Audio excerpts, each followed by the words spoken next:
السلام عليكم. ازيكم يا حبايبي؟ عاملين ايه؟ يا رب تكونوا بخير. النهارده بقى ايه؟ انا قررت اعمل صينيه جلاش باللحمه.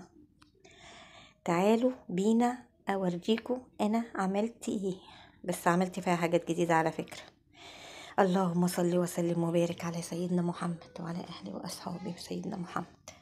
بصوا، جبت لكم بصلتين حلوين كده عشان طبعا اللحمه انتوا عارفين غاليه جدا. جبت بصلتين جامدين حلوين كده اهوت من اللي قلبكم يحبهم، ورحت ماسكاهم حطاهم في الكبه وقلت لما افرمهم. بعد ما فرمت بعد ما فرمت طبعا في حاجات على فكره يا حبايبي انا ما حطيتهاش قدامكم، بس انا هقول لكم عليها. انا كده هفرم ايه؟ البصلتين الحلوين دول. اللهم صل وسلم وبارك على سيدنا محمد. بصوا البصلتين بودي ايه، ما شاء الله ما شاء الله عليا. بعد ما ضربتهم في الكبه، جبت بقى ايه النص كيلو اللحمه اللي انا جايباه من الجزار، لسه جايباه دلوقتي والله. جبته. وطبعا انا هحط البصله على النار بس يا دوبك تتشوح ثواني، وبعدين هنزل عليها باللحمه.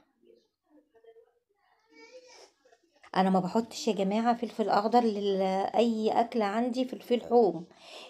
بحس الفلفل الاخضر بيضيع طعم اللحمه، واحنا عايزين ناكل لحمه، مش عايزين ناكل فلفل اخضر. انتوا جربوا كده لما بتحطوا فلفل اللحمه تحس ان انتوا بتاكلوا فلفل مش بتاكلوا لحمه. انا بالنسبه لي انا ما بحبش الفلفل الاخضر على اللحمه. انتوا عايزين تحطوا حطوا، ده حاجه ترجع لكم انتوا، كل واحد واكله. طبعا دهنت الصينيه بقى ايه سمك. انا كنت جاي السمك سمنه. انا كنت جايبه ورقتين جلاش يا حبايبي. انا عملت صينيتين، بس في صينيه حطيتها في الفرن والصينيه التانية دي اللي انا بصورها معاكم. هجيب بقى ايه، هنزل بالجلاش بتاعي واحده واحده. على فكره اللبن اللي انا عاملاه لبن، وحط عليه حبه سمنه، وحط عليه شعرة بيكنج باودر بسيطه كده.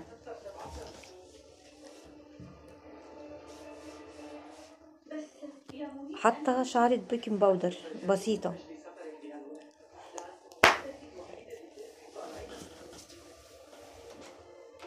هنزل بقى ايه بورقه جلاش كده، ايه ورقتين كده ورقتين. البيكنج باودر بيخليها لك نافشه وحلوه كده. بصوا ده لبن مع معلقه بيكنج باودر ومع السمنه. هدهن بقى ايه كل ورقتين كده، لان انا كده كده بسقيها بعد ما ايه بتخلص وبقطعها. هنزل بنص الكميه بتاعتي. اللهم صل وسلم وبارك على سيدنا محمد. اهو يا حبايبي، احط كده ورقتين ورقتين. انا عامله صينيتين، هي صينيه قلت اصورها معاكم، والصينيه التانية بجهزها بقى لان انا عندي الفرنه بتاعتي بتشيل صينيه صينيه. معلش الرسائل بتجيني على الواتس بقى بتعمل لكم صوت. هنزل بقى بنص اللحمه، بنص كميه اللحمه بتاعتي، يعني يجي ربع كيلو، والربع التاني هحطه للصينيه التانية، لان من حلاوته بصراحه ما بيكفونيش. هفرد اللحمه، هو نص كيلو قسمته على صينيتين.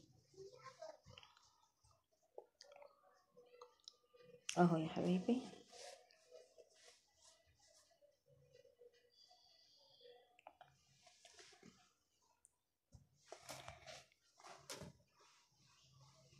كل سنه وانتم طيبين بالسنه الجديده، يجعلها سنه سعيده عليكم كلكم يا رب.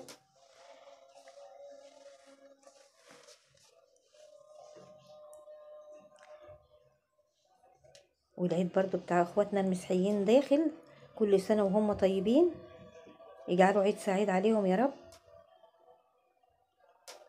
هنزل بقى بنص الكمية بتاعتي برضو، وهدهن من اللبن اللي انا عاملاه بالبيكنج باودر والسمنة. البيكنج باودر بيخليها منفوشة وحلوة كده ومقرمشة من جواها وحلوة اوي. هنزل بقى بالكميه بتاعتي كلها. بص انا حاطه لكم بابا نويل. شايفينه ولا مش واخدين بالكم منه؟ لازم طبعا السنه الجديده.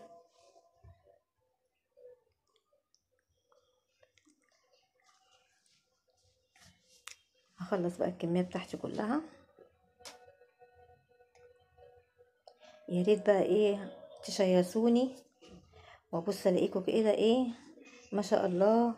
تعملوا لي لايك، واللي ما اشتركش في القناه يشترك في القناه، لان انا لو نجحت هنجح بيكم انتوا، وربنا يخليكم ليا يا رب. طبعا الجلاش بيتقطع وهو ناي، ما بيتقطعش وهو مستوي.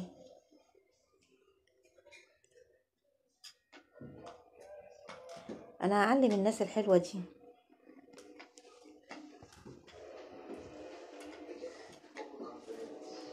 وعايزاكم بقى النهارده تسمعوا كلام سلمى بنت ابني. هقطع بقى ايه الجلاش بتاع صينيه الجلاش كلها.